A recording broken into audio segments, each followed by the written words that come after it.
I want to say good evening to everyone that is watching live tonight. I want to welcome you to the Bronx Senior Photo League year-end panel discussion. My name is Raina M. Santos. I'm the director of BSPL, and I will be your moderator for this event. Tonight is a very special night because it's the first panel discussion that we have ever had for our year-end exhibition. So it's a very exciting evening for us here at the BDC. Let me say a little bit about our program. The BSPL has, it started in 2017, and in a short time, we have taught in 3 different senior centers in the Bronx. Our class that we teach is called Photographing My Life. And this is where students learn that to see their everyday lives as important enough to document. These creative older adults learn the history of photography and gain technical skills and visual literacy, which they apply to their photography projects. So today, as you can see, we're all physical distancing, we're all on a Zoom call. And so how is this gonna work? So as we are being streamed on bronxdoc.org on the event page for BSPL, we're also being live streamed on YouTube tonight. So it's very, very exciting. We're gonna be having a conversation with our panelists. So we'll be able to see our panelists as they answer questions. But also during the panel, we're gonna be showing images by our students at the same time so you can see some of the work. At the end of our conversation, we're gonna have a Q&A session, and we wanna hear from you, the audience, and our students that are watching tonight. You can click on this link, and automatically it's gonna take you to our YouTube live page. And there you can actually be able to chat questions or comments, and feel free to do that through the entire time of this discussion. We really wanna hear from you, and we're plugging, because we work really hard on it. You can follow BSPL on Instagram at Bronx Senior Photo League. And then also, obviously, you can see our year-end exhibition at www.bronxseniorphotoleague.org. And that is where the work of our seniors from Mitchell and Castle Hill are displayed. And we're very, very proud of it this year. So I'm gonna go, and I'm gonna begin by introducing the incredible panelists that we have tonight. First, I wanna start with teaching artists at Kips Bay Castle Hill Senior Center, Jess Kirkham. Hi everyone, thanks for having me here. I'm from Kips Bay Castle Hill Senior Center, and I teach for the BSPL. Thank you, Jess. Now I would like to introduce to you photo editor, photographer, writer, educator, former Boreal Collective member, and current PhD student in environmental studies, Laurence Butte-Hoc. Hi, I'm really excited to be here and really looking forward to the conversation. As I advise my fellow panelists, we're having thunderstorms in Toronto where I am. So I apologize if at any point you're seeing flashes of light or hearing thunder on my end. But hopefully these will not happen while I'm chatting with all of you. Thank you so much, Laurence. Now I would like to introduce one of our stars of our panel today. We have our student from Mitchell Hill. She's my student, that's where I teach, Maria Mesa.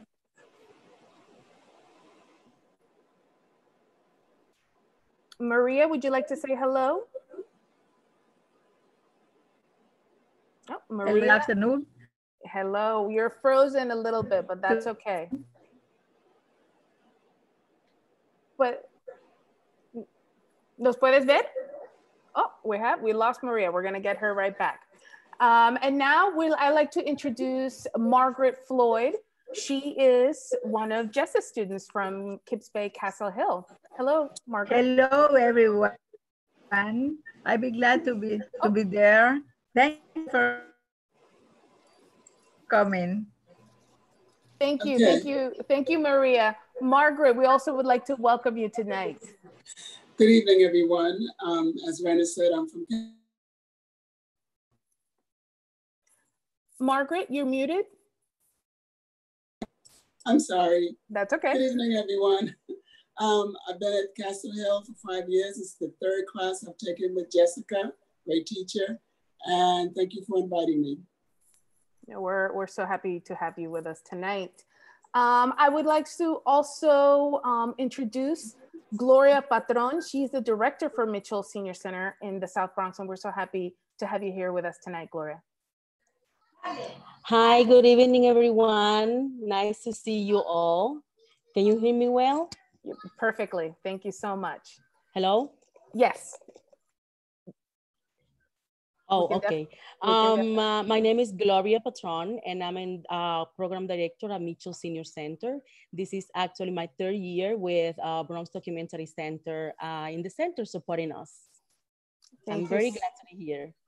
We're so lucky to have you and to have your point of view tonight with us. Thank you very much. I would like to now introduce Maria Galindo. She is the volunteer coordinator for the BDC.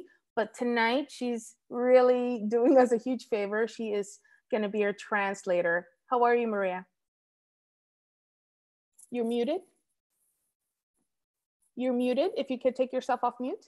Sure. Hello, everyone. My name is Maria, and I am the Community Engagement Coordinator at the BDC. So I'm so happy to be here with you guys tonight. Thank you so much, Maria. Thank you. I really appreciate you being here. And last but not least, I don't know if you'll see him on camera, but I want to introduce you to the Artist Relations Coordinator and our soon panel facilitator. He's the one who's making this all work, John Santiago. So we want to thank him very much for his efforts tonight. I would like to first begin with Jess, my partner in crime for the BSPL. That's right. You have taught both the Bronx Junior Photo League, which is our photo program for teenagers, and for the Bronx Senior Photo League. What does a class look like with older adults? Should I go into what our classes look like first and then go into BJPL and BSPL? Is that? Just teaching older adults, what is that like? Oh, okay. So our typical class structure, we usually begin with a quote, either by an established photographer or an influential person. Typically that quote has to do with the lesson in some way. Afterwards, we do a writing prompt all together, and students share their responses. And again, that writing prompt usually has to do with the lesson, what we're teaching.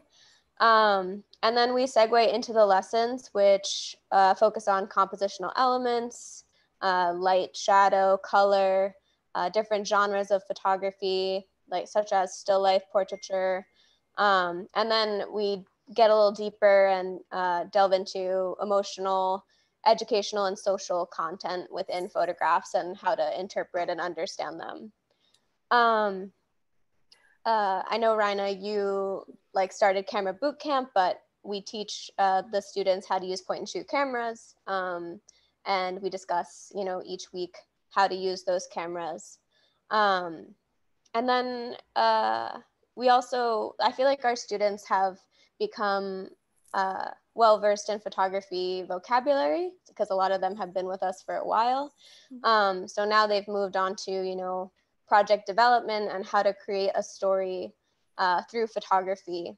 And we do that through our class critiques, where we show each student's work each week, and we look at their photos, and so they're learning, they're seeing what they're learning within their own photos each class. As for a difference between Bronx Junior Photo League and Bronx Senior Photo League, we teach similar tech skills and photo vocabulary. We do use different cameras than the BJPL. We use point and shoot. They use digital and film SLR cameras. And I feel that the Bronx Junior Photo League classes are focused more on community-based journalism projects, But with our seniors, the classes are focused on social justice and fighting ageism through an intimate documentation of our students' lives. So that's the main difference that I see between our classes. Mm-hmm. Could you tell us a little bit about how have classes changed since moving from classroom to distance learning? Meaning, you know, once COVID-19 pandemic hit, senior centers in all of New York were closed and we had to move from the center. Yes. So I know Raina and I really, we had to revamp our curriculum. I know that I wanted to focus on working with my students on how to create their own individual voices as photographers. And I had plans, you know, to implement that in our in-person classes. But once we moved to distance learning, we had to switch things up. So when we moved to distance learning, we had to go from being in class in person to individual phone calls. Each student would have a 15 to 20-minute phone appointment per week. And we would discuss on those phone calls the lesson and assignments that we had emailed, texted, or sent via WhatsApp the week before. We would also discuss with the student how they were doing. We would do like a self-care check-in. We would discuss the photos that they remembered taking that week, because we were able to see their images from their cell phones, but because they would text us their photos, but we weren't able to see what was on their camera. So we would ask them what photos they took this week, and they would share that experiences for us, with us. And we would also discuss their assignments. So we would see their assignments that we had given them, and see what they had shot. The assignments ranged from old family photographs, documenting family history, taking self-portraits, documenting the families that they live with or their isolation, and finding moments of peace in the pandemic. And then, you know, we were continuing those one-on-one phone calls, which were great because I feel like, I don't know, Raina, if you felt the same, but I got to know all my students individually, which some of my students were repeating students, but I feel like I didn't get to know them on that intimate level in our in-person classes. So I really valued those 15-minute phone calls each week. And then eventually we figured out that for my classes that we were able to move on to Zoom. Some students had the means to, you know, video chat and see what we were talking about in our Zoom classes. But some students had to call in on their cell phones because, as we know, technology is not provided to everyone, especially with our older adult students. But like, granted, even though like I wasn't able to, you know, do the curriculum that I thought that I was, I feel like our BSPL students, because of COVID, had to rely on their own lens, less on me as a teacher, and through their hard work, they were able to discover and manifest their own voices on their own through distance learning and through, you know, documenting their lives through this pandemic. But Raina, how are things different for classes at Mitchell? I think, you know, we faced a lot of similar issues as you did. I mean, just Jess and I coming in, dealing with coronavirus and, you know, the beginning, and we can all remember in March, you know, how it was an incredible thing to think about that we would have to actually, you know, close everything that we were doing. So in the beginning, it was a huge fear that we didn't even know if we could continue class. And a lot of programs for older adults were disbanded. So she and I had to be incredibly creative in trying to figure out how we were going to continue class and what type of means. The difference with Mitchell as opposed to Castle Hill is that most of my students didn't have access to basic tech, like Wi-Fi, computers, tablets. For some of my students, they didn't even have smartphones. So that already, you know, created a huge issue of how we're going to continue these classes, how are we going to stay connected. And I know for Mitchell, We always have very, very good attendance, but the last 2 weeks we had perfect attendance. And I think it was a place where my students could really meet with each other to discuss this really increasingly scary situation, because at that time of the news, it was all older adults. It's going to affect older adults. It's going to get hit worse. And so that's when we came up with the idea of documenting, instead of living with the fear, using that fear and to really energize them artistically. And it's like, let's document what's happening. How is the Bronx responding to this? How is New York City responding to COVID-19? How is the senior center looking differently? But it did open up for me a huge issue of the chasm that our older adults have with technology, and also created dealing with, social economic situation as well. And at a time during COVID-19 where isolation is even more dire, things are more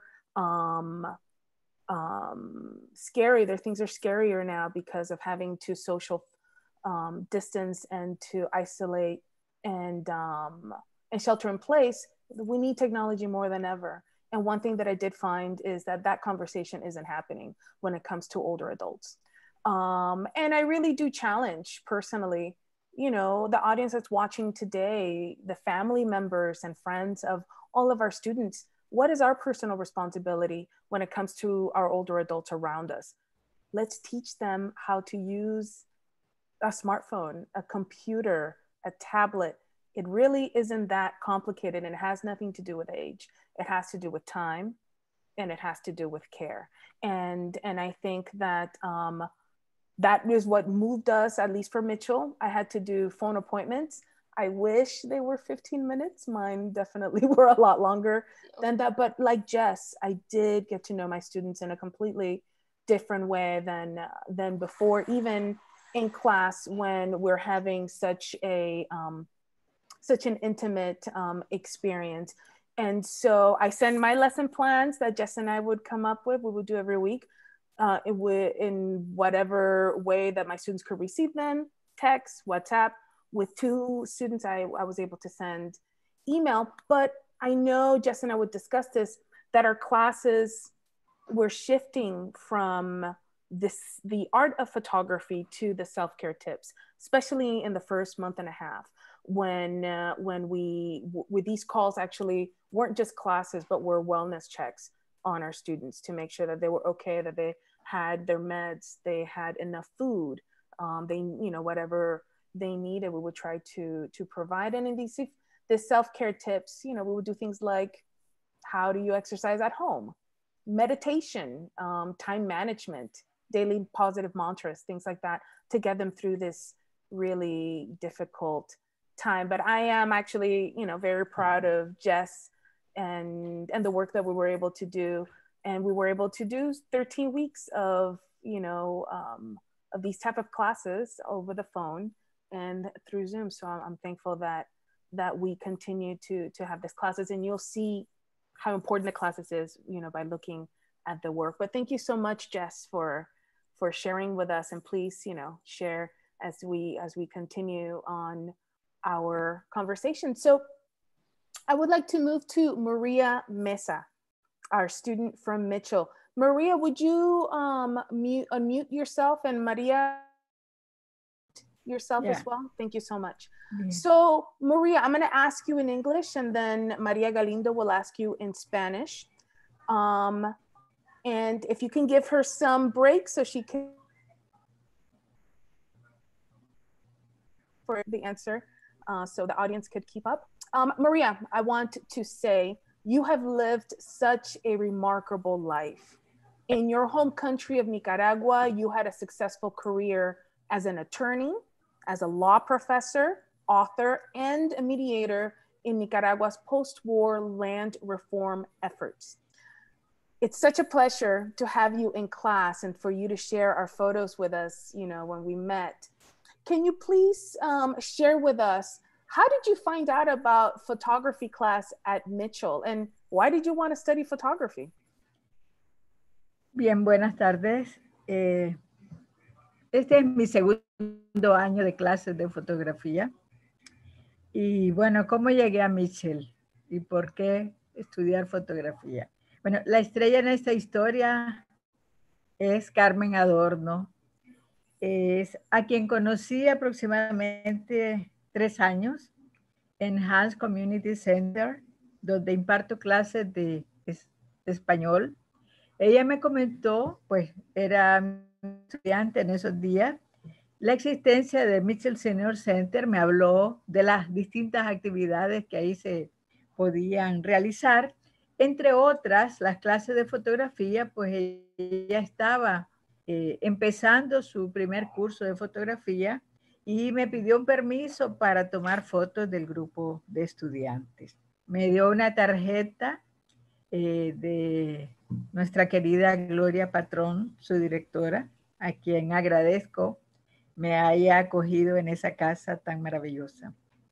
¿Por qué quise estudiar fotografía? Bueno, realmente es una idea de muy joven que tuve. Me sentía atraída mucho por las fotografías y las imágenes de la televisión, aunque en nuestra casa nunca tuvimos una tele. Como comprenderán, pensar en un televisor y luego en una cámara era materialmente imposible. Sin embargo, con el paso del tiempo, cuando dispuse de dinero, pude comprarme una pequeña cámara Kodak. Cuando nació mi hijo, María, para tomar fotos de él.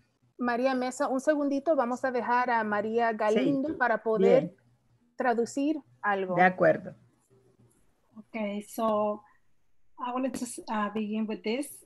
She said that, yes, this is her second year in photography classes.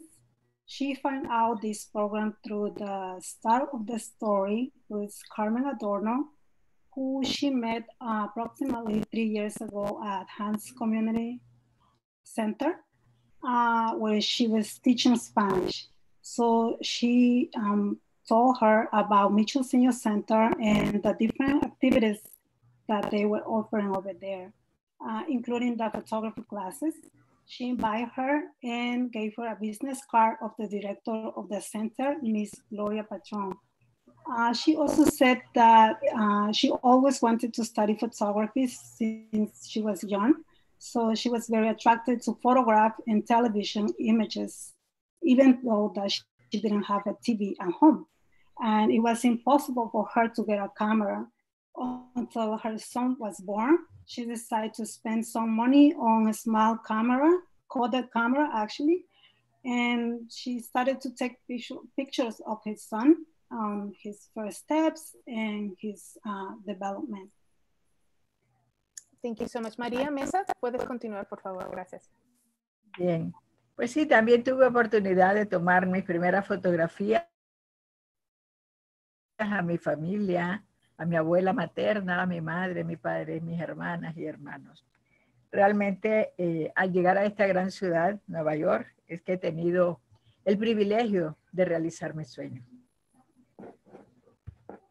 Yes, she said that she took some photos of her family members, like her mother, her grandmother, her father, but it wasn't until she arrived to this great city that she had the privilege to accomplish her dream. Thank you so much, Maria. Thank you. Maria Mesa, can you please tell us about your personal project, your personal photo project, St. Jerome Community Food Pantry? Why did you find it important to document food insecurity in the South Bronx? Bien, pues debo decir que soy voluntaria desde hace 6 años en St. Jerome Community Center, que está ubicado en el 330 I de la 138 Street, en el Bronx. Centro que brinda servicios de distinta naturaleza a la comunidad migrante, siendo uno de estos proveer alimentos una vez al mes a las familias del sector debidamente registradas en el Banco de Alimentos. Well, she has been volunteer at St. John's Hans Community Center here in the Bronx. This center provides diverse services to the immigrant community. One of the services that they provide is food. They do this once a month to the families in the area. These families will be registered to the bank, the food bank.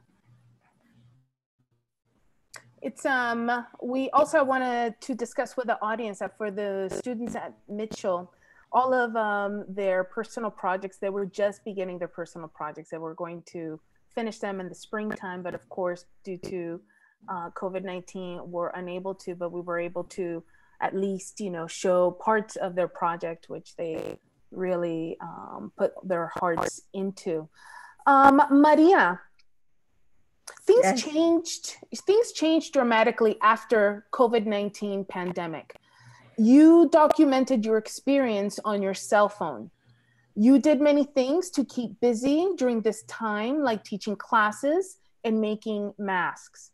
Can you share with us, how did your life change? Specifically, how did it change as an older adult because of COVID-19?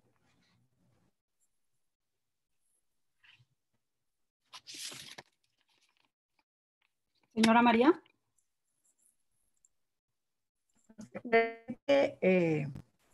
COVID-19 ha cambiado nuestras vidas. Yes? Sí. Hola, hola. Yes, we can hear you. COVID-19, ok. Realmente ha cambiado nuestras vidas. Nos ha hecho pensar en nuestra fragilidad.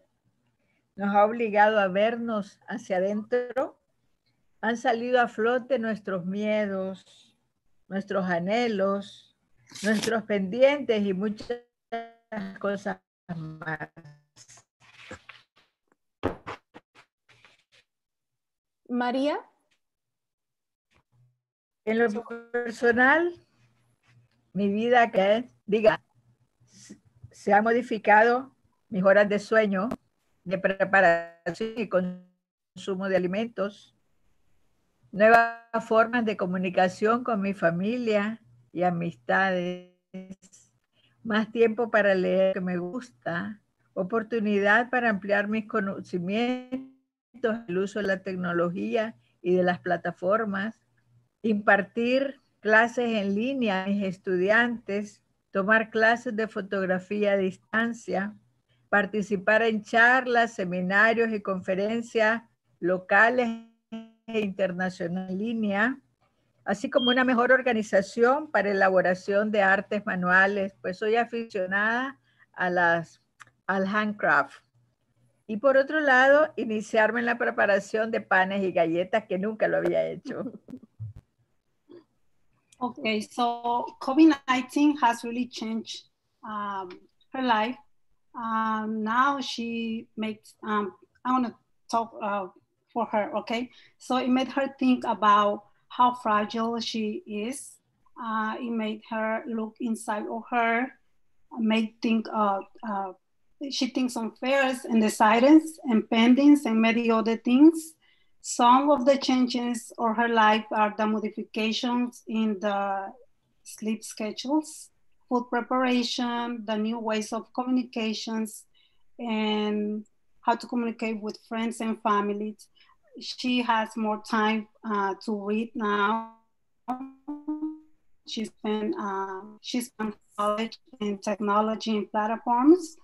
She also teaching classes online to her students. She took photography classes. She participated more in webinars and conferences. She also learned how to create art, like weaving, embroidering, and now she knows how to prepare bread and cookies. I think a lot of us are learning a lot about how to cook new things, for sure. For some of us, for the first time. Maria, I just wanted to, of course, no, and I see it on Instagram. Maria is on Instagram, so please follow her.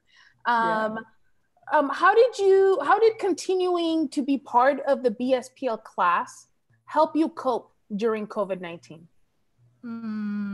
Siento que de maravilla. Para mí fue una decisión acertada. Es increíble el aprendizaje alcanzado en este periodo de educación a distancia. Gracias, maestra.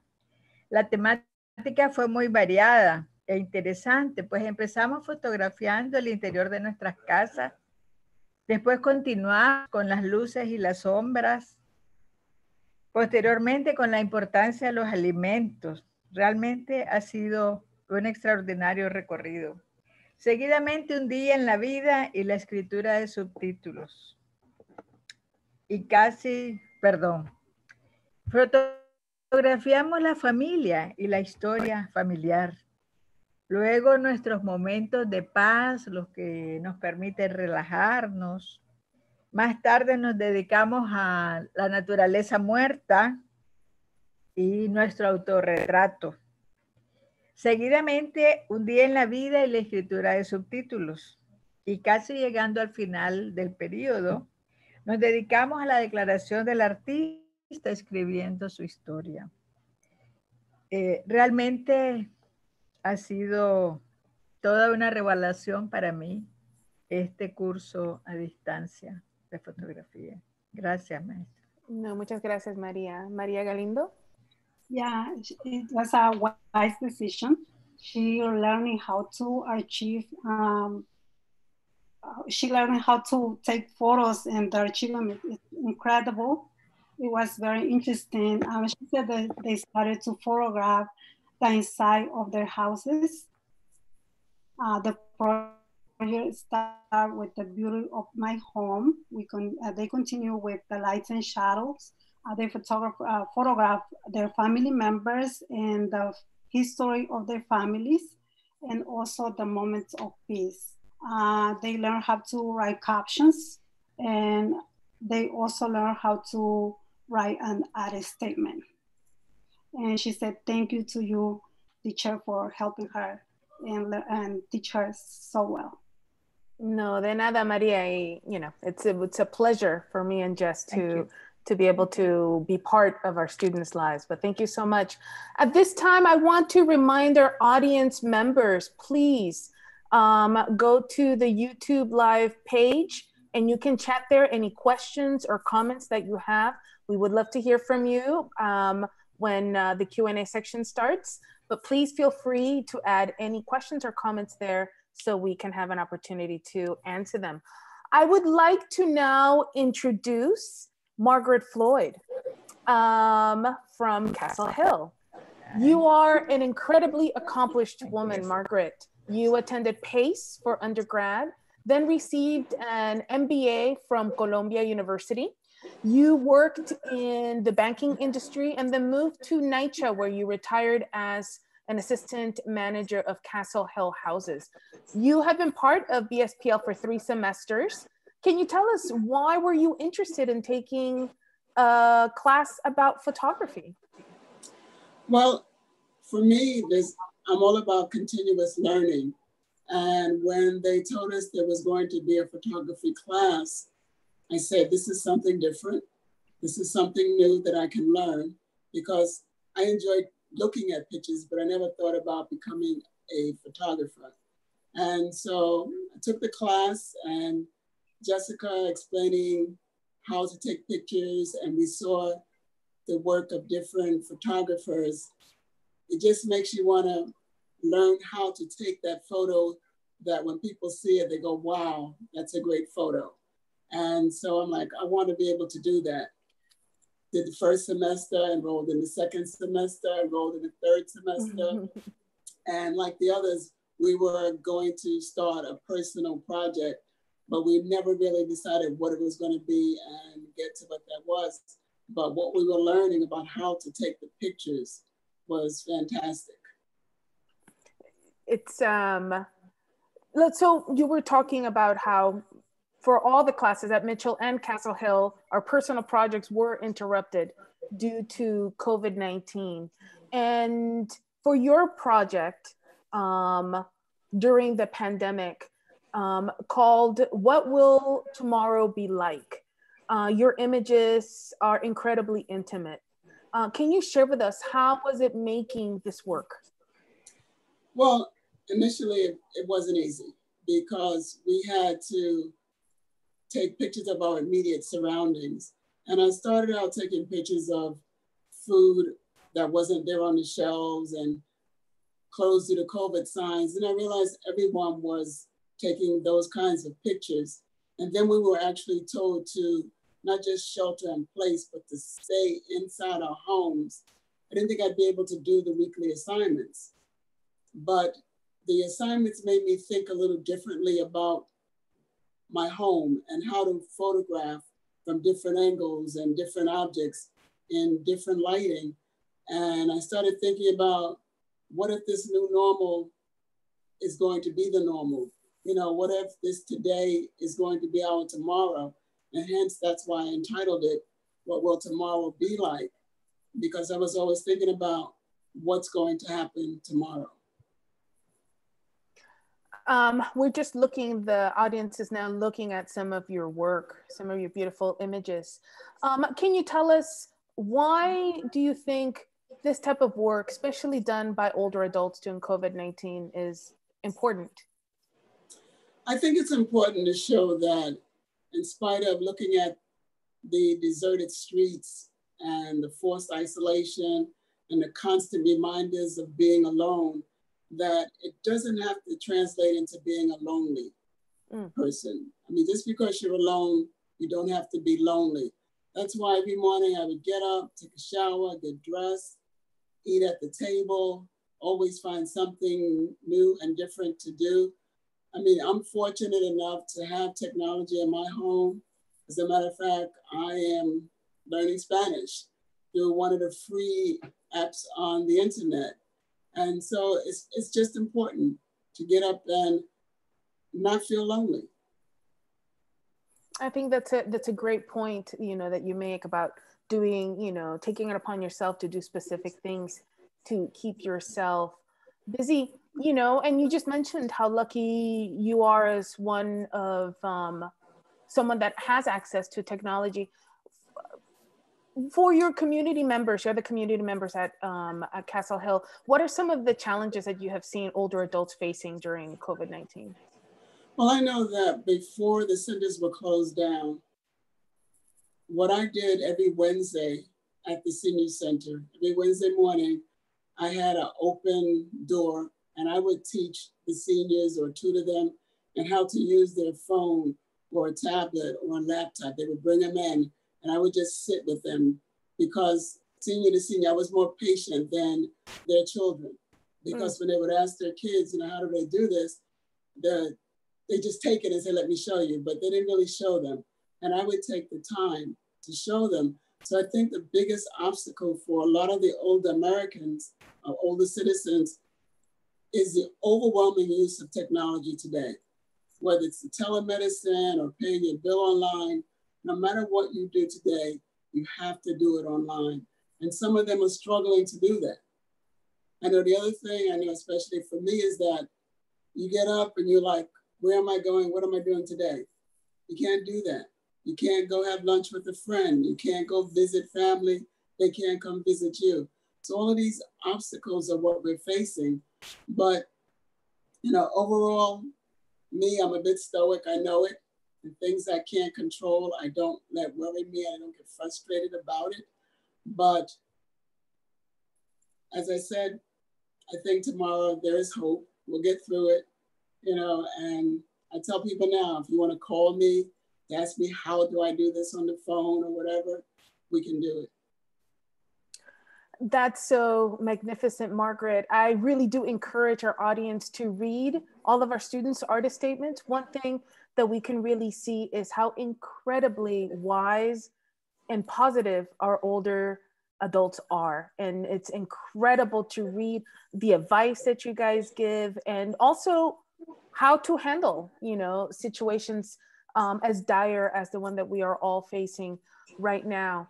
And talking about your artist statement, Margaret, you wrote about how you no longer consider yourself a picture taker, but a photographer. Can you please share with us what that transformation is about? Well, you know, I would just snap a picture and, okay, it's good enough. But we learned that you might have to take the same picture 10 times to get the right lighting or the right angle and things like that. And that's a photographer. That's not a picture taker. You know, you want what you think you see to show up in that photograph. And that takes a little bit of talent. It takes talent, it takes drive, resilience, strength that I am so thankful that all our BSPL students have so much of. And so thank you so much. We're going to be going back to you and asking you some questions after we talk with some of our other speakers, but thank you for sharing. You're welcome. Right now, I would like to invite Gloria Patron to our conversation.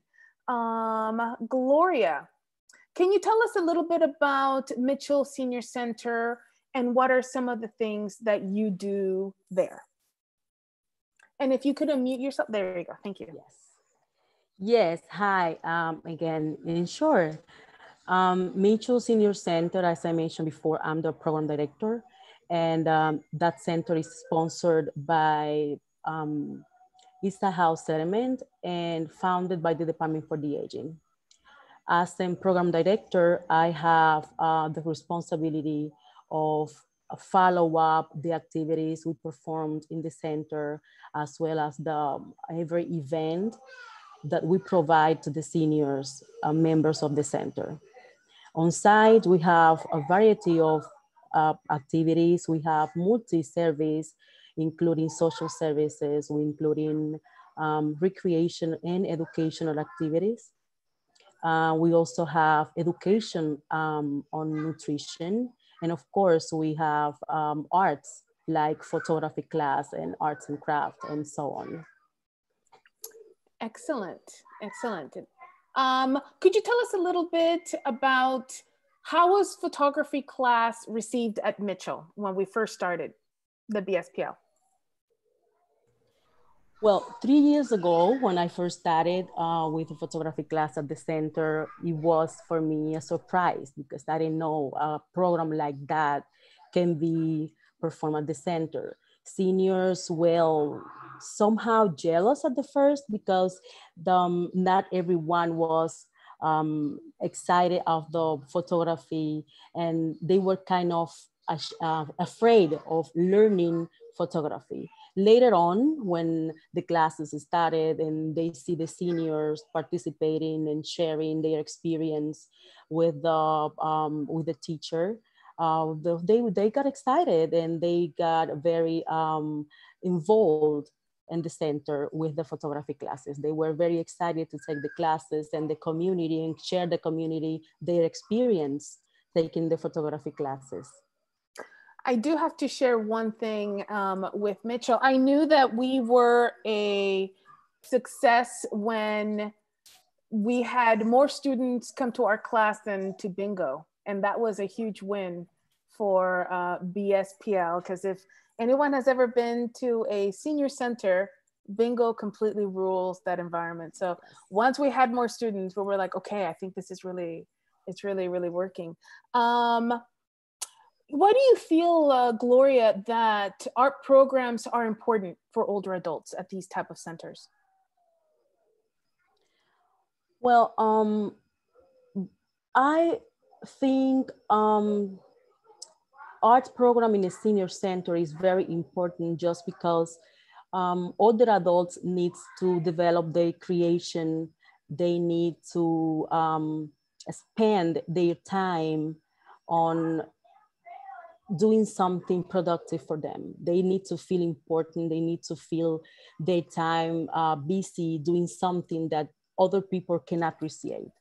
And then having photography class at the senior center was a very successful event and project for not only for the students participating in the center, but also for the community, because students who were participating at the event, they always were inviting other seniors at the community to join them for to join in on the picture, joining them for any event they were having, and you know, they feel happy to share what they were doing at the center, taking photography classes and art. You know, I do have to say that, you know, a huge success or a key to a success for a program like this is to have supportive directors like Gloria Patron. I think if we wouldn't you wouldn't be as supportive this class wouldn't Thank you. be as successful. And that's been magnificent to work with you in the center. And working in different senior centers, we've definitely seen the challenges of funding, especially for art programs. What are some challenges that senior centers face when funding these types of programs? Well, challenges, I can tell is maybe the economic resources with the seniors. We need to provide them what they need.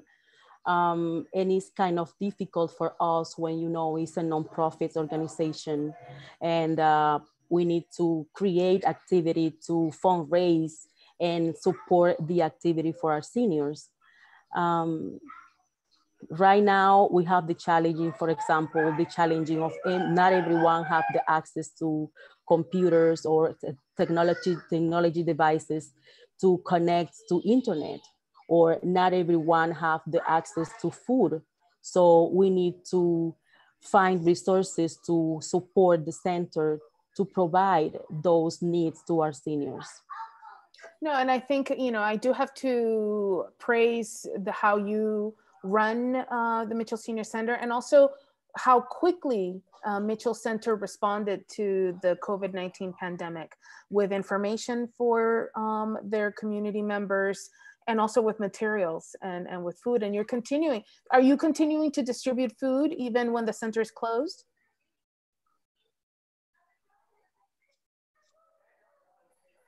Gloria, what activities? What activities is Mitchell Senior Center doing now while the center is closed?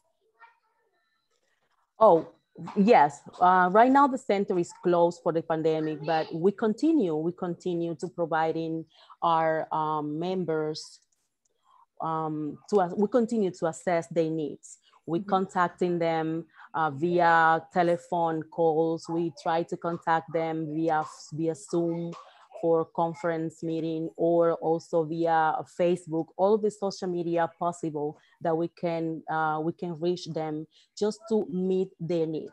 There are some seniors that they don't have any access to technology right now, but personally, I went to the seniors' house and knocked their door to give them a package of food, or ask them if they have any need that I can support them. Of course, people that are close by to my community.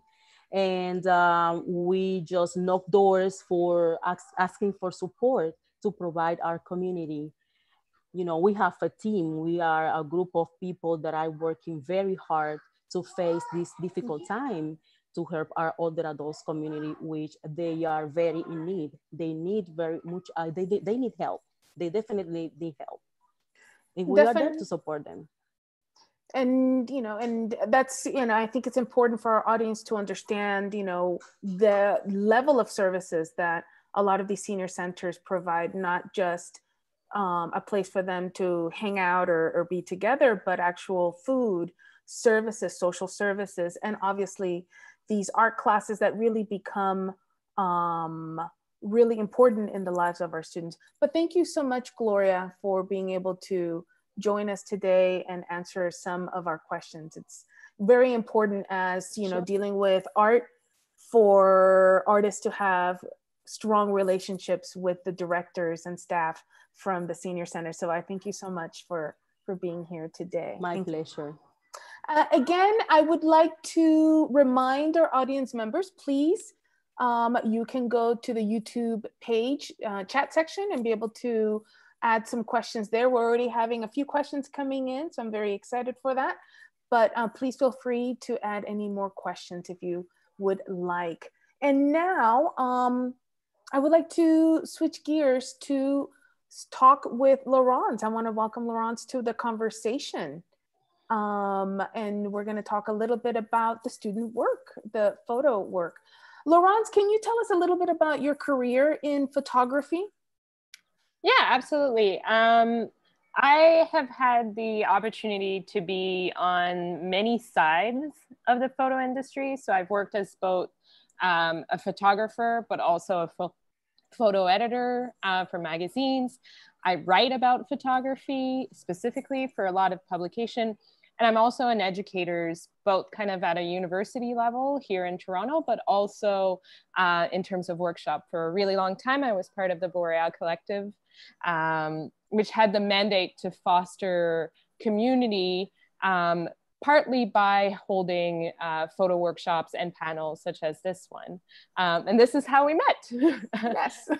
Through one of those, and to where I learned about the work that you were doing with the Bronx Senior Photo League, and was just right away incredibly impressed by that program. Yeah, I mean, I remember that specific day. I was talking a little bit about the BDC at a workshop and going through our programs. And when I got to the Bronx Senior Photo League, everyone was mesmerized. All the photographers began to ask questions. Why was it such an interesting program when you first heard about it to you? I think so much of our industry, in terms of the workshops and the outreach that we do, tends to be towards younger communities. So what is generally seen as the next generation of photography. We're very youth oriented.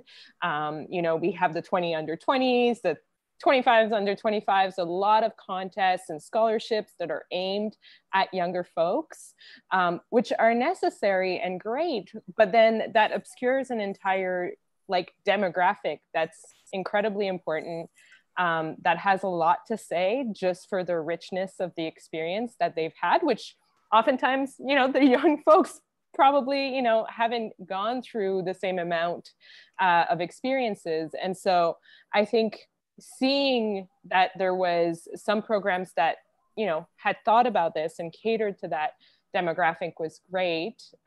Personally, it reminded me of my folks, who both of them are in their 70s. And, you know, when they retired, they both went back to school and got a degree. My dad got a first degree. He's now doing a second degree. And so, you know, it reminded me of the necessity of, you know, having a lot of programs and a diversity of programs that could respond to kind of their desires to like continue to be intellectually and artistically stimulated. Yeah, I think it's wonderful that you bring up your parents, that you have this lived experience of people going back to school, for some going to for the first time. And that education doesn't actually have an age limit. That's, you know, people can go and study at whatever age that they are. Could you tell me a little bit about, what do you think personally, the photo industry today, do you think that they're doing enough to deal with ageism in the workplace? Because when we're talking about programs like these, which, you know, in all honesty, I haven't seen many programs that specifically cater to older adults, but what do you think about, you know, the photo industry itself today? I mean, we are, as an industry, I think, in moments of reckoning, where we're realizing just how homogenous our visual storytellers are. And that's on a host of different backgrounds, whether it's cultural, whether it's gender, whether it's sexuality, and whether it's class, which is one that doesn't get talked about as much, as well as, I think, in terms of age. I write a column that's called Community for a Canadian magazine here, Photo Life. And the mandate of that column is twofold. On the one hand, it's to look at how photographers' idea of community shapes their practice. And then the other part is to showcase the diversity of the photo world, in like the photo folks in Canada. And I have to admit, it has been hard for me to, you know, bring into that column photographers that are, you know, usually they're roughly between 20 and 40. And I have a lot of work myself to do to reach out and make sure that my column also reflects the work of photographers, you know, that are either emerging photographer but older, or that have had a wealth of professional experience and I am now in kind of more mature years. And I think that reflects where the industry is. I don't think I'm alone in realizing that there's need to be more efforts to be done to reach out to photographers who are not, you know, the people that you mingle with on a weekly basis. This is an industry like incredibly reliant on networking. So who you see, well, not so much anymore with social distancing, but you know, who runs in your circle tends to be who you gravitate towards, whether it's for assignments, for exhibitions, for features. And so we have a lot of work to make sure that we go to spaces where there may be photographers from a range of ages. And I think where the exhibitions that you put together are so incredibly important, because that's a little bit of that networking that can start happening. No, I mean, absolutely. As a photographer, I mean, networking is everything. And, you know, being as a director of this program, I have been surprised at some of the reaction by some professional photographers, and in looking at this work in, I feel, a very limited way, you know, calling it hobby photography, when in actuality is incredibly important documentary work.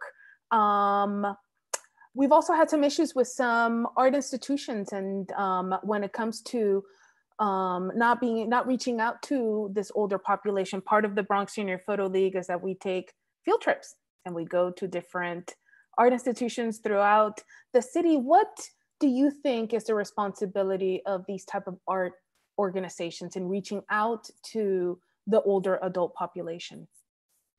Well, just as much as, you know, every art institutions have programs that are geared towards youth, they should have programs that are also geared towards other demographics, including, you know, kind of the older generations, and possibly creating programs that would like create space for intergenerational learning.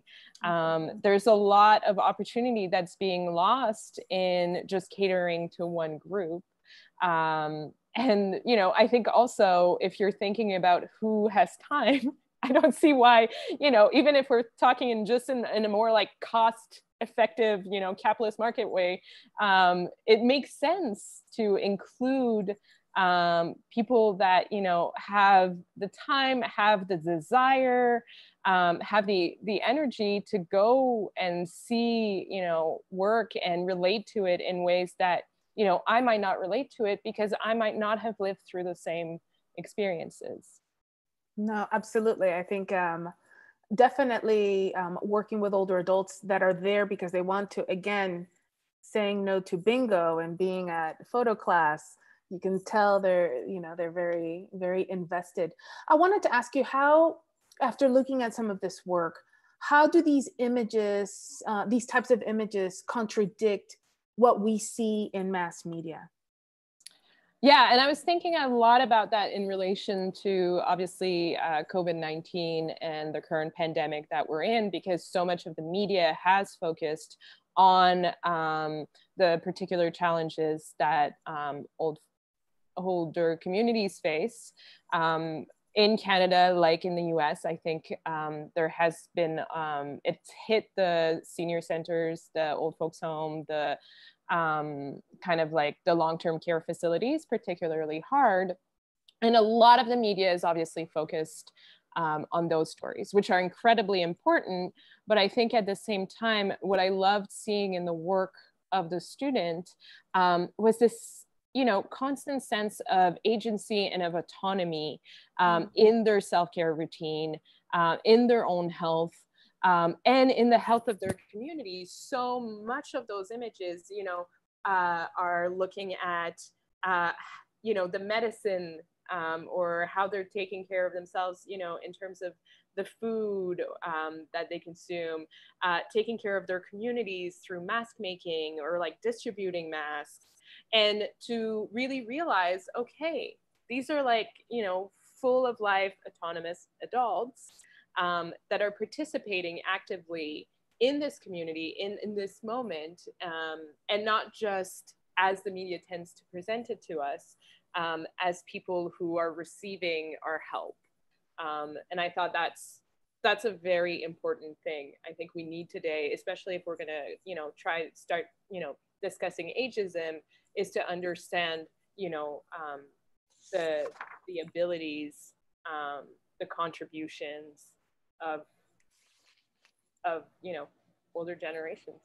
No, I think that's a magnificent point that you made, Laurence, because I think the stereotype is, you know, that older adults are dependent, when in actuality, you know, it's the opposite. And a lot of older adults are actually taking care of family members or caregivers to younger or adult family members. We have a project by from a student, from our student from Castle Hill, Hortensia Penny Santana, where she actually documents her taking care of her adult special needs daughter. We also have from Mitchell Senior Center, one of our students, Mildred, who documents the caregiving that she gives for her special needs brother, and also in raising her granddaughter.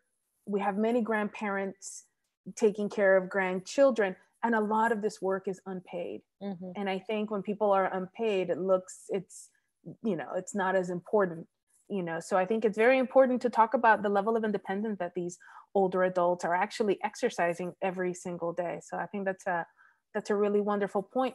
I know that there were some specific work of some students that you wanted to talk about. Let's begin with Ninfa Nunez from Mitchell Center. We're gonna switch screens and begin to look at her work. But could you tell me a little bit about what about her work was impactful for you? Well, I think this is part of what I was mentioning in terms of the autonomy into their own care. And so Ninfa is a great example of that, since she decided to have her personal projects really feature the natural medicines that she relies on, that she creates herself for herself. And also I suspect for those around her that could also benefit from that. So there's that aspect to it, but there's also, you know, when I'm thinking about natural medicine, I'm also thinking about a wealth of cultural knowledge that exists there, that gets lost often in between generations into how to create natural medicine. And so I think that project's important for that reason.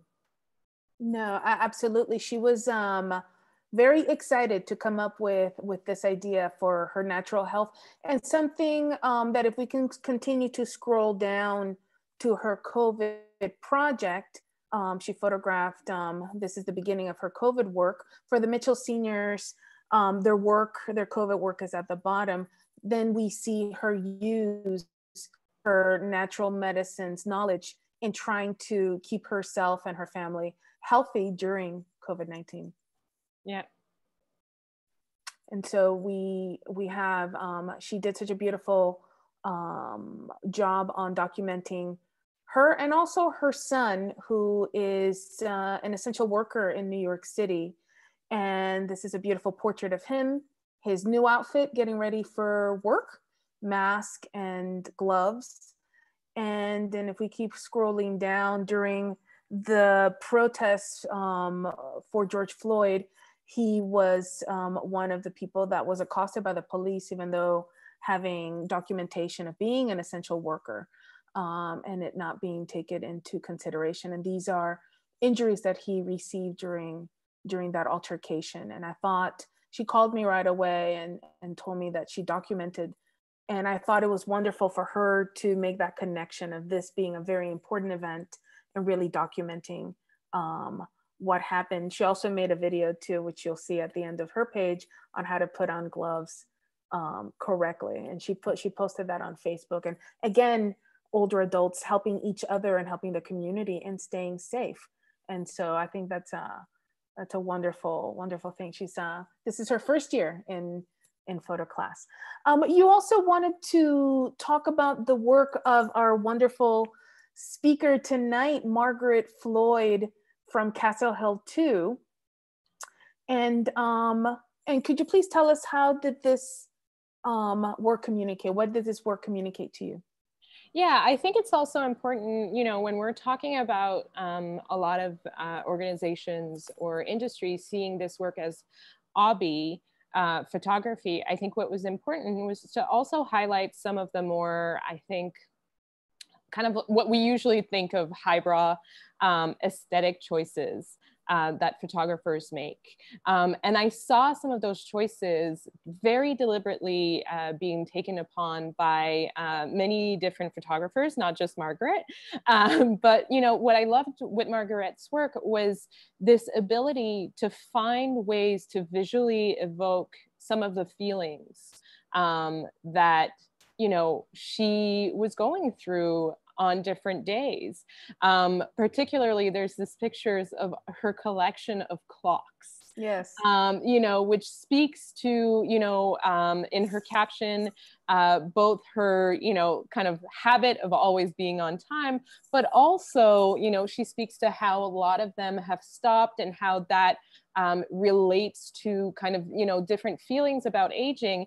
And I'm thinking, this is a very thoughtful image. This isn't hobby image. This isn't just something that, someone, and probably someone else seeing this table full of clocks would take that image kind of, for its like collectional value, but would not see that in those clocks, there is a lot more, a lot more story behind it. And so I'm talking about this one, but I could say the same about a lot of her images, and how she's managed to find ways to evoke really complex realities that usually you can't just, it's not someone's birthday party that you're commemorating. These are, unique, very intense feelings that often we can't even articulate in words, so let alone articulate in a photograph. Yes, no, I agree. Margaret's work is incredible. There is an image here too of Margaret, you being in the shower. And I was very taken by that image. I encourage my students to really, try to be as intimate as possible, and also, have conversations of body, of intimacy, of sexuality.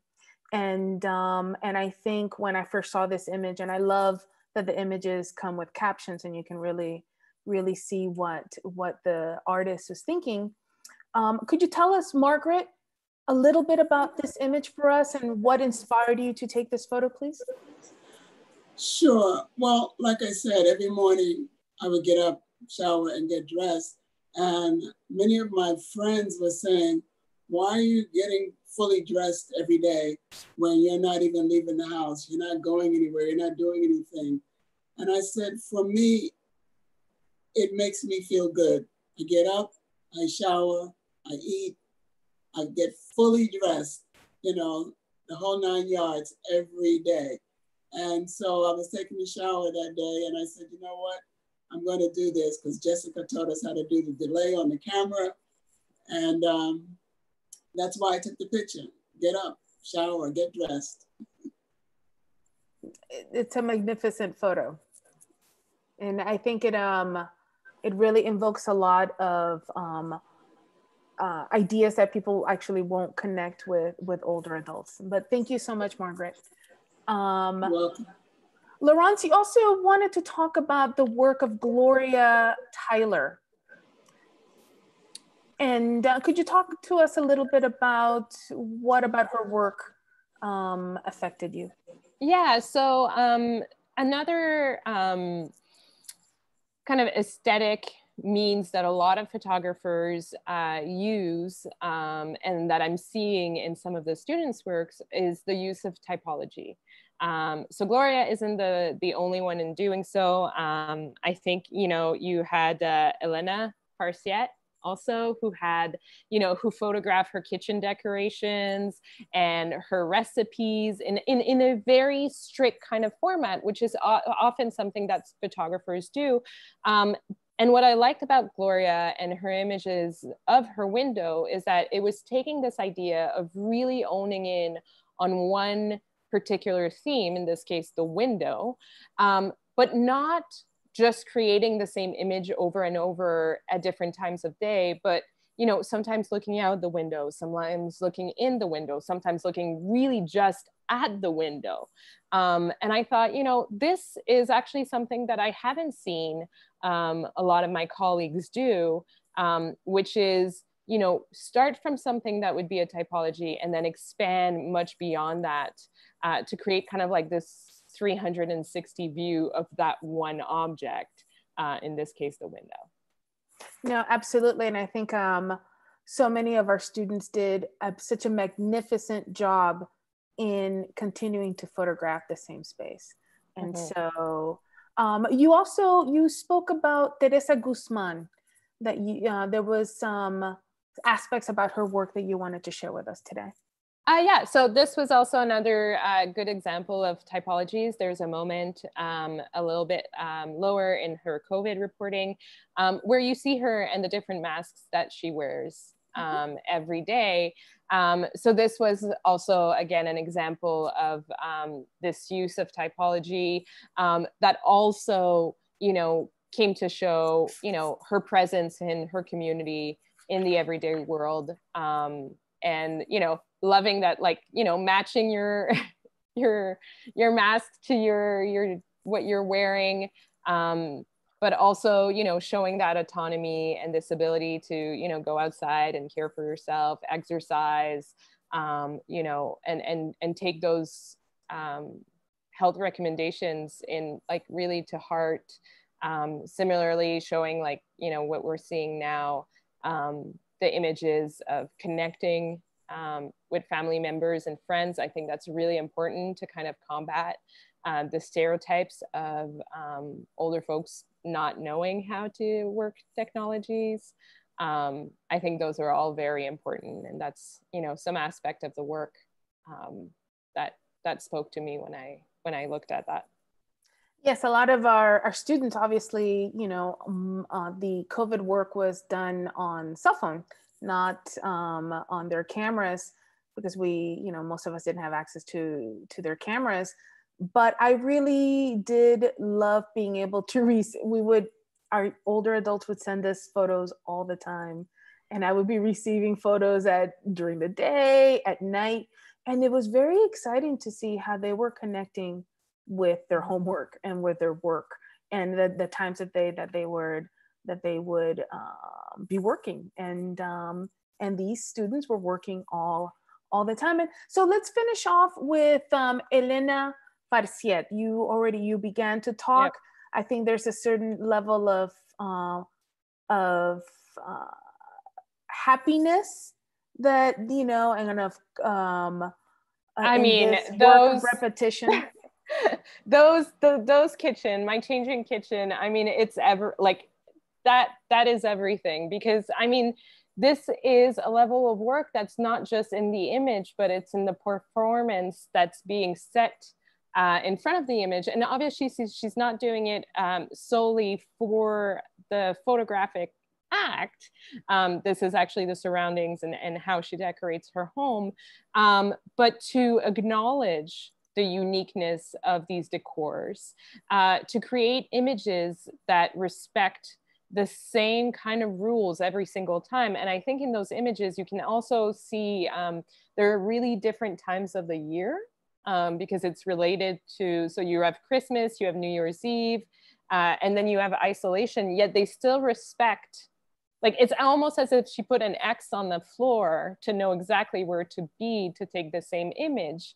And, you know, it evokes some of our, you know, quite famous photographers. I mean, I can't help but look at them and think of Martin Parr. Absolutely. And the fact that, you know, Martin Parr would, like, you know, would want to go to her house and photograph what she's photographed. But of course, it wouldn't have the same element of intimacy and of pride that, you know, she shows with those images. And I believe too, if I'm not mistaken, she's also, you've shared some of her work, which are like more like close-ups as well of her kitchen, of her table and her food. And yeah, they just, you know, the colors, these are not easy colors to work with. And yet she makes something that is very, very visually pleasing. No, absolutely. I thought, when I first started to see the kitchen series, the first thing I thought about was Martin Parr. And definitely photographers can go to that space and take that photo, but it wouldn't have the same meaning or feel that these students are actually putting their images. But thank you so much, Laurence, for being able to share some of your point of view with about some of the work from these magnificent photographers. And before we start our Q&A, we do have some questions that I look forward to asking. I want to ask all of our panelists if they would, and Laurence, you can begin. I would like to ask everyone, what would you like people to take away from this exhibition? Starting with Laurence, please. Oh, wow. Starting with me. Starting with you. We can go back to you. We can pass. Yeah. Okay. Come back to me. I want to hear what those who actually participated in it. Absolutely. Margaret, you unmuted yourself first. So please share with us, what would you like people to take away from this virtual exhibition? I think that I want people to know that we are seniors, yes, but we're active. We're willing to learn. We're able to understand. We're able to produce an excellent product. And so to the powers that be, if they are listening, continue to fund or increase the funding to the BDC so that it can go out to more senior centers and we can have more of these kinds of exhibitions and more seniors just can feel what we're feeling at Mitchell and at Castle Hill. Fantastic, Margaret. Definitely fund. Right. Thank you so much.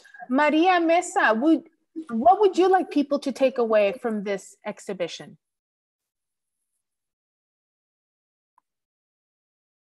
Maria, you're muted. Can you unmute? Bien, there we go. Yeah. There we go. Perfect. Thank Bien.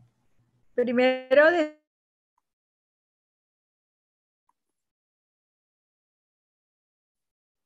Maria. Decirles que la edad, que el aprendizaje no tiene edad. Podemos hacer todo. María, puedes empezar de nuevo. Tenemos un problema con el audio. ¿Puede empezar de nuevo, por favor? We're having a little technical issue with Maria. María, usted lo puede también escribir y yo lo puedo leer, si usted quiere. So, moving on until we are able to get Maria back. Jess, what would you like people to take away from this exhibition? Okay, bien. Oh, there we go. Maria, yeah. Okay. El sentimiento y el deseo de apoyar y promover proyectos de esta naturaleza que nos ayudan a seguir viviendo, llenan el alma e invitan a sumar esfuerzos. Gracias por estar ahí. Mitchell Senior Center, Bronx Senior Photo Leagues, Bronx Documentary Center. A mi maestra Raina Santos, Jess Kirkan, a las compañeras del curso y cada una de las personas que han hecho posible este hermoso proyecto. Gracias, gracias, gracias. Gracias a usted. Thank you so much. Maria Galindo, could you translate, please? Let's see, where Maria? Maria, you're muted. Oh, Maria is trying to take the mute button off. Sorry. That's okay. Okay, so she said that she would like to people to support and promote these types of projects because it helps her to continue to live in and feels herself. She also thanked to Mitchell Senior Center, to the Bronx Senior Photo League, and the Bronx Community Center, to her classmates, to you, her teacher, Raina Santos, for make this, and to all these people that make this project possible. Thank you so much, Maria. Muchas gracias. And I'm gonna ask Jess. So Jess, what would you like people to take away from this exhibition? So much. It's hard to like put it all into words. I feel our students' experiences both without COVID and with COVID are so important. I think that we have been able to see visually their experiences and also read their words and their thoughts. And I think that's so important. And I hope people will give it the time to look through and just understand that their experiences are just as important as, you know, a photographer in their 40s, 30s, 20s, our BJPL students. I also want to bring up that senior centers are so important to our students. They are places of community, they provide food, they provide extracurricular activities, and oftentimes it's like a family to our students. And I am thinking of the next couple of months being in this pandemic, and I am hoping that things will look better and we will be able to reopen and we will be able to continue our programs. And I know funding will be scarce for arts organizations. So I'm just hoping that people will be able to connect with their stories and donate and what is the word? Work towards like pulling together funds for our students and other senior centers around the city. So yeah. Thank you so much, Jess. I think that's so important. Gloria Patron, what would you like for people to take away from this exhibition? Well, I think it's impressive to see all of the creation of our seniors, how they can express their feelings through a camera, through a photo, how they take their time to express what they feel in their house or wherever they are. I think at this time, people can take the of supporting people, supporting projects like senior centers, supporting projects like Bronx Documentary Center to support our seniors, to support our older adults community. Thank you so much, Gloria. And ending with Laurence, what would you like people to take away from this exhibition? I think it's what I take away, which is, you know, really the value of engaging older adults into photographic projects. So I'm one to do quite a lot of community-based work where I involved the community into the work in some capacity.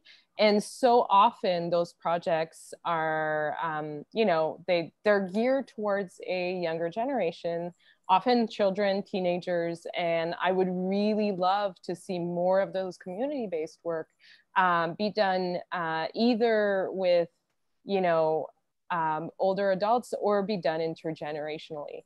I think really that's what I'm taking away from it, and looking at the quality of the images and the uniqueness of the images that were produced, but also how they relate so much to our time. In looking at, you know, Gloria Tyler's image of the window, the attention to light and details that goes through our window is now something that we all do as photographers, that we've all had to do as we're restricted to our homes. And yet she was doing it, you know, much before all of us, because this was also her personal project. It wasn't, you know, just a COVID project. So, you know, there's also a lot of pioneering being done there too, I think. And I'd love for that to be a message that, you know, older adults are also pioneering within the photography world, not just the young ones. But what about you, Raina? What would you like? That's great. Thank you so much, Laurence. I would love for people to take away, one, incredible art, how thoughtful these students have been with their cameras and also their words. And also I would like for people to take away we have a page for further learning that we put together where we actually deal with ageism and COVID, a lot of the issues that older adults are facing now, and what makes this work even more fantastic that they've been able to create under these circumstances. And I thought it was important for our audience to really educate themselves on issues of older adults, because if we are lucky enough, we'll be their age someday. And when we talk about, I would love for people to really understand that reality, that we really need to do a much better job than we do in taking care of our older adults. And I would love for people to take away also, support your older adults in your life. Help them with technology, sit them down with patience, love, and care, and show them how to deal with their cell phones. Get them an iPad or a tablet, computer, have them connected to the world, because it makes their lives much, much easier. So I actually have a long list of things that I would love the audience to take away, but thank you so much for asking me. Right now we're gonna move into our Q&A section of our discussion. And we do have some questions. And I'm gonna ask you, Jess, to answer this question from Donnie Lee. She asks, do the seniors and juniors, Junior Photo League, ever work together on projects? Okay, so no, we have not gotten them together yet. Actually, it's been in our plan to get them together the past 2 years, and then it just wasn't working. June is an incredibly busy time for our Bronx Junior Photo League program and our Bronx Senior Photo League program, so it's been hard to, you know, line them up to work together. But our plan was, before COVID hit, that this was going to be the year.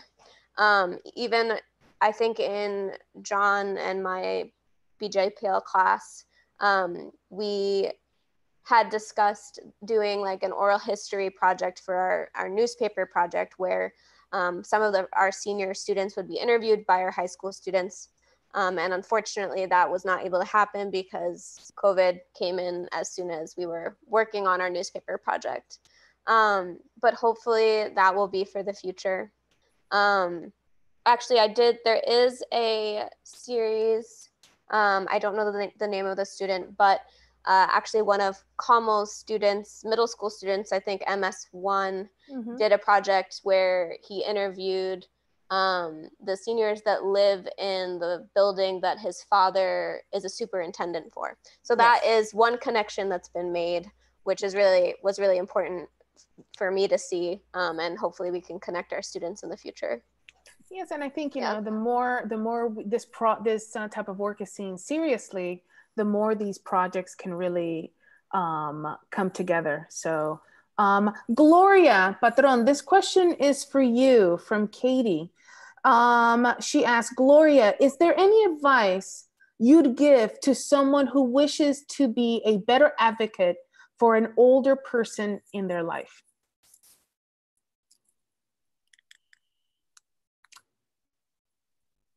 Gloria, there we go. Can you please repeat the question? Of course. This is from Katie. She asked, Gloria, is there any advice you'd give to someone who wishes to be a better advocate for an older person in their life? Sure. I can tell that for you to be advocating our seniors, our older adults, you need to engage everyone, supporting, access their needs, working in team, encourage everyone to participate, to support the community. I think it is important to demonstrate that you have the power, let's say, to help others. If you can do it, just don't stay aside, just do what you have to do. Help others is important. May I add to that? Yes, please. I think also just, you know, we're all kind of groomed from a young age to have ageist views instilled in us. And I think trying to break that down, you know, with your elders is really important. So just kind of breaking down those like ageist views that you may have that pop up in the back of your head, or trying to be learning to be more patient with your grandparents is really important. So. Thank you so much, Jess and Gloria. I have a question here from Renee Alston. This question is for Margaret. Margaret, she wanted to know, do you think the pandemic challenged you to take better photos versus when you were attending the class in person? And also, was it more challenging shooting with a cell phone or a regular camera? What was more challenging? The first part of that, I think that when we were part of the class and we could take multiple pictures and then Jess would help us pick out the best one, we didn't have that. We were taking them with our cell phones and we had to decide for ourselves, is this a good angle? Was this taken in a good light? So all the things that we had been taught then came into play. And that's the pictures we would send in each week. And the second part of that question, whether it was better to do it on the cell phone or on the camera. Well, again, fortunately, I have an iPhone 11. And for me, it was a lot easier to take it on my cell phone. Also because my cell phone is always with me. And sometimes I would see something and I didn't have the camera. And by the time you run and go get the camera, maybe the lighting had changed or something like that. But since I always had my phone, I could take the picture or take it many times right then and there. Hope that answered the question. Absolutely. No, thank you so much. And that's one of the reasons that we do try to teach cell phone photography in our photo class, you know, to really be able to, you know, how cell phone actually also is an equalizer when it comes, you know, most people might not have, you know, fancy cameras, but almost everybody has a cell phone and the ability to express themselves through images through a cell phone. And we have one more question where we're hitting our time here. And this question is from our actual TA at Mitchell, Gisela. And I'm going to ask you, Jess, and then I will also answer the question. What do you envision for the future of older adults in photography or older adults in general? In regards to older adults in photography, for our classes specifically, I envision providing them with different equipment, more advanced equipment, so we can go deeper into technical, because even though our point and shoot cameras are simple and compact and easy to carry around, I think that educating our students about aperture and shutter speed, like we should not limit them to learning those technical skills, those deeper technical skills. And I think that just from the work that, you know, we've seen on the BSPL exhibition website, I know in the past, like our exhibitions were great and they were banners outside and the community could see them. But we didn't go into writing, we didn't go into caption making. And I think that I was blown away by our students writing and caption writing their artist statements, and reading their stories and their own thoughts about their photographs. It gave me more of a window into like their life and their opinions. And I want them to feel like photography is limitless, and sharing their experiences is also limitless. And I think like we're just like on the brink of being able to do that with them, which is amazing. Older adults in general, I want like their education, their further education to be like pushed forward.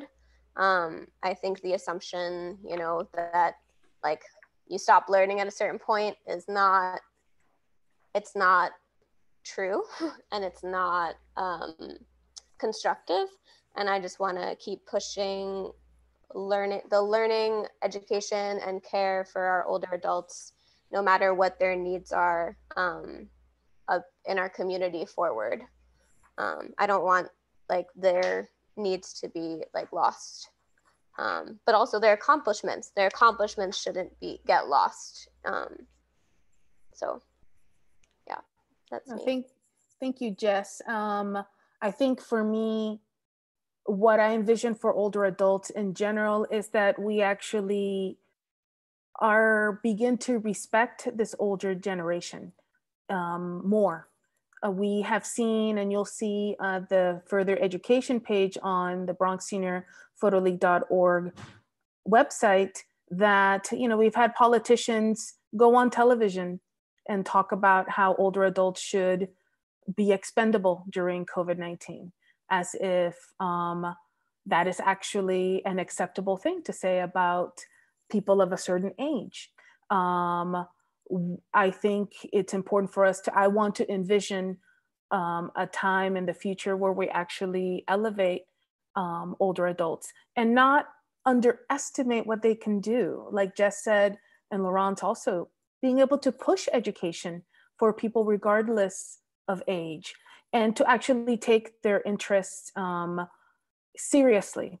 For how I want to envision the future for older adults in photography is that I would love to see more inclusion of older adults of any age after 20 in photography, and to really take the work of these particular students seriously, for this work to be exhibited not just at the Bronx Documentary Center and not just online, which is incredibly important, but for them to be exhibited in other important art institutions, the Met, the Museum of the City of New York, for there to be an exchange, an international exchange with work of older adults around the world.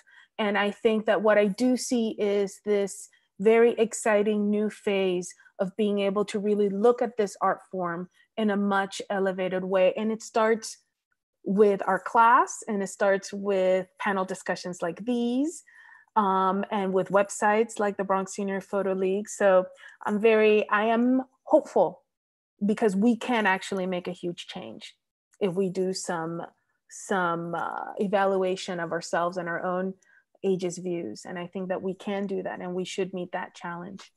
And so we've hit our time. I want to, oh, yes, Jess? Sorry, I just wanted to add one more thing, just a closing thought. I think photography is an incredibly healing medium. And I think that all of us experiencing this pandemic has been like a collective trauma that we've all shared. And I just want to thank all of our students for, you know, teaching this class has been incredibly healing for me. And I just want to thank all of you for like sticking with the class and, you know, keeping it up, because that's what's important. Is like, I've learned so much from our students, and I know they've learned from the class, but I just want to thank them. No, that's an excellent point, Jess. You know, I think that, you know, it has been, being a good educator, the relationship between your students is a back and forth one. And so I definitely can relate to you with everything that I have learned and the energy given to me by my students, and seeing this population that has been the hardest hit by COVID-19, and having the highest self-care that I have seen. And also, you know, hope. And it's wonderful. And that hope comes from experience. And I hope to be able for people to see and value the experience that our older adults have. And so I want to thank everyone, all of our audience who joined us today. I want to thank everyone that's going to watch this webinar recorded. It's going to live on the BronxDoc.org website, on the event page for the Bronx Senior Photo League. I especially want to thank our speakers today. Maria Mesa, thank you so much. I want to thank Margaret Floyd for her wonderful work. I want to thank Gloria Patron for being with us today and sharing her experience. I want to thank Maria Galindo for her translation. Thank you so much. I also want to thank John for manipulating this whole thing. He did a wonderful job. And I want to thank my partner in crime, Jess Kirkham, for all of her support and energy during this entire time. I couldn't have done this without you, for sure. And I hope that everybody enjoyed today's conversation. Plug again, please follow the Bronx Senior Photo League on Instagram, and also our year-end exhibition. Check it out at www.bronxseniorphotoleague.org and look at the work of our wonderful seniors. Thank you so much, everyone, for being with us today. Enjoy and have a wonderful rest of your day. We didn't thank you, Raina. Thank you, Raina. Thank you very much. Thank you for your tireless work, Raina. Thank you. Thank you. Thank you, everyone. Okay, Thank you. Lawrence too. Okay, bye-bye, teacher.